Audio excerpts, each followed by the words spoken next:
నంద్యాల జిల్లా బండాత్మకూరు మండలంలో ఆధ్యాత్మిక శోభ సంతరించుకుంది. వైశాఖ అమావాస్య అలాగే శని జయంతిని పురస్కరించుకొని మండలంలోని పెద్ద దేవలాపురం గ్రామంలో వెలిసిన ప్రసిద్ధ ఏకశిల అభయ ఆంజనేయ స్వామి దేవాలయంలో శనివారం ప్రత్యేక పూజా కార్యక్రమాలను అత్యంత భక్తి శ్రద్ధలతో నిర్వహించారు. ఉదయం నుంచే ఆలయ అర్చకులు స్వామివారికి శాస్త్రోక్తంగా ప్రత్యేక అభిషేకాలు, విశేష అర్చనలు జరిపారు.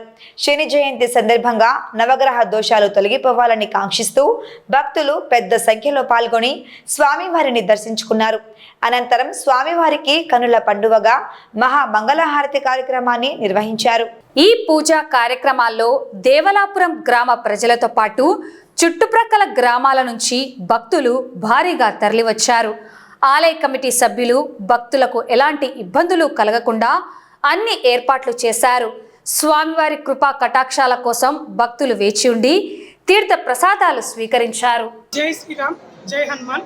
పెద్ద దేవలాపురం గ్రామంలో వెలిసినటువంటి శ్రీ ఏకశిల అభయాంజనేయ స్వామి దేవస్థానం నందు ఇక్కడ వైశాఖ అమావాస్య సందర్భంగా మరియు శని జయంతి సందర్భంగా ఆంజనేయ స్వామికి ప్రత్యేక పూజలు, ఆకు పూజలు, అభిషేకాలు ఇక్కడ నిర్వహించడం జరిగినది. అలాగే రాత్రి మహామంగళహారతి కూడా 1 గంటకు మహామంగళహారతి ఇస్తారు. కావున భక్తులు కూడా ఇందులో పాల్గొని దర్శించుకోవాల్సిందిగా కోరుచున్నాము. అలాగే నిత్యాన్నదాన కార్యక్రమం కూడా ఇక్కడ నిర్వహించబడుతుంది. ఆ నిత్యాన్నదానంలో భక్తులు వేలాది మంది స్వామివారిని ప్రసాదాలను స్వీకరిస్తున్నారు.